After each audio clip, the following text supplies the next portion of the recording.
Today I want to take you on a little walk down memory lane so you can see what the house looked like when we bought it versus what it looks like now. But before we get started, go ahead and hit that little like button at the bottom and let's get into it. When we bought this house, we had so many plans for the interior, but frankly, the exterior wasn't even on our radar. We knew we'd eventually need a new roof. The siding was disgustingly dirty. The windows needed to be replaced, but we never thought we'd completely redo the exterior of our house. Here's what happened. Step 1, trimming gutters. One thing that people typically don't think about when they're buying a new home is just the general wear and tear on the wood of the exterior. Okay, I take that back.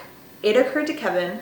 It just didn't even cross my mind until we had already gone through the home inspection. It's not super noticeable unless you're looking for it, and a lot of the rot is underneath the gutters, so you don't even see it until the gutters come down. Unfortunately, 35-year-old gutters means that they were also installed with giant nails about this big, so as soon as we started to take them down, the gutters pretty much just crumbled. So then the gutters had to be replaced as well. Step number 2, propane. While this got started, we started having the chimney looked at, which hadn't been touched in years. I also want to preface this that this is an electric house, and we are very much gas people.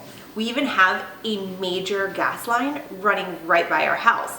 But when I called the gas company to see if we could tap into it, he literally laughed at me. Digging into it a little bit further, I learned that in order to get the gas, they'd have to actually run it down our street and then to our house, which would cost us tens of thousands of dollars. They're not even gonna quote it, it's too expensive. So that wasn't an option. This is when we decided to go ahead with the propane tank. The propane tank would cover our fireplace, our gas range, and eventually our grill, and the outdoor fire pit that we plan on putting in. To get a propane tank put in, you first need to have a survey done of your yard if you don't already have one.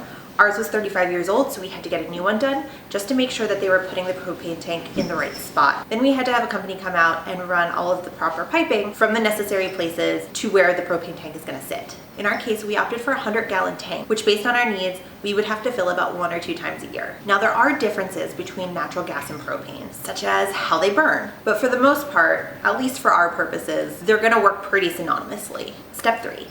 New roof and siding. Now the new roof and siding were not part of our plan at all. We knew we would need them eventually because it was the original roof and the siding was made out of aluminum, which is really difficult to cut.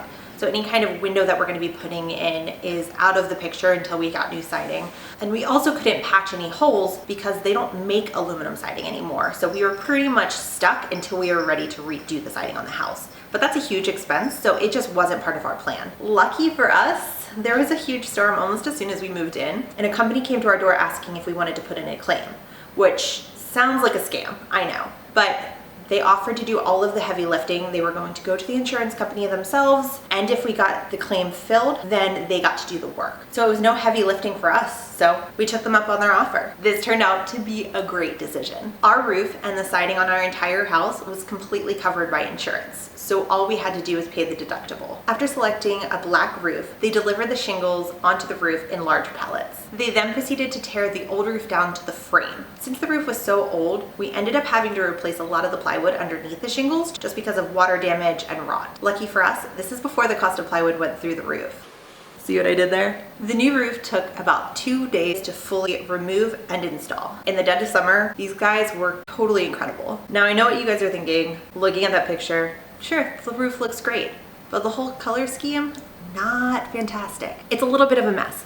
But don't worry, we're getting there. A couple weeks later, it's time for siding. We were really close to going with this light gray color that would have made the back of the house pop, but it would have looked really funky with the brick in the front of the house. So we ended up going with something very similar to what we already had, just because the color really matched well with the brick and it was going to complement the back nicely. As you can see, the siding was in rough shape. It was damaged in many places. It hadn't been cleaned in years, so we were really excited to see it go. We opted for this cream vinyl siding, and I think the pictures speak for itself. It looks way better than it did before. Step 4, the windows.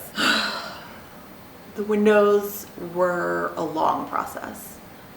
A process that's still going. We started ordering windows in May of 2020, and as of today, we are still waiting on the last one. I think technically purchasing the windows was one of the first things we did, but the first set of windows didn't get delivered until 6 months later. So we didn't get the first set installed until late August. The existing windows were the original windows, which were completely made out of wood. There are pros and cons to working with wood. It's definitely more environmentally friendly, but it was sticking in a lot of places. The wood was starting to crack, and some of the windows you couldn't even open. Plus, it wasn't energy efficient at all. We took off all of the shutters because frankly, we're just not shutter people. And with a few changes, we could take this house from a colonial to a modern classic. Turns out, I'm afraid of heights. I don't know if this is something I've developed, but I don't remember being afraid of heights when I was younger. So Kevin was in charge of taking off all of the second story shutters. I, however, was an awesome ladder assistant. For the new windows, we went bold. It was a look that I've been in love with for years, and when we bought this brick house,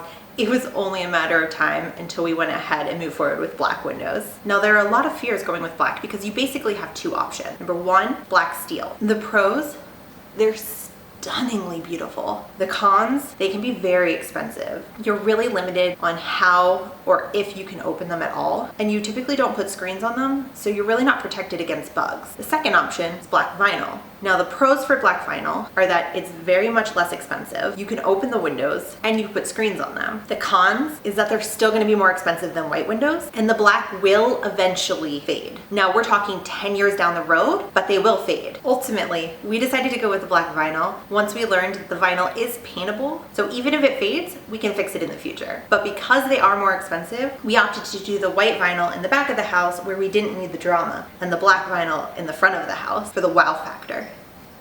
The second floor came in much earlier than the first floor because I had this huge, beautiful dream of these grandiose, giant windows in the front of our house, basically blowing out the brick and creating, rather than two windows, having just a giant bay window on each side of the door. I didn't really realize how expensive masonry work was, so when we were quoted $15,000 for this project, I cut it and we just went ahead with the regular windows. But what I'm getting at is that our house looked like a hot mess for a while. Now that the bottom windows are done, we absolutely love it. It's a totally different vibe from the rest of the houses in the neighborhood, and it just sets us apart. Step 5, add a little paint to the party. Finally, we painted. We needed a dark color to help anchor the space, especially with those black windows. After trialing a couple of grays, we opted for this dark charcoal, which really makes the black pop, but also works really well with the brick. We've painted the garage door and the front door for now, but I have a feeling there's gonna be a little bit of gray or black trim pieces that are gonna be coming in the near future. And there you have it, how we took this house's exterior from drab to modern colonial. Modern classic?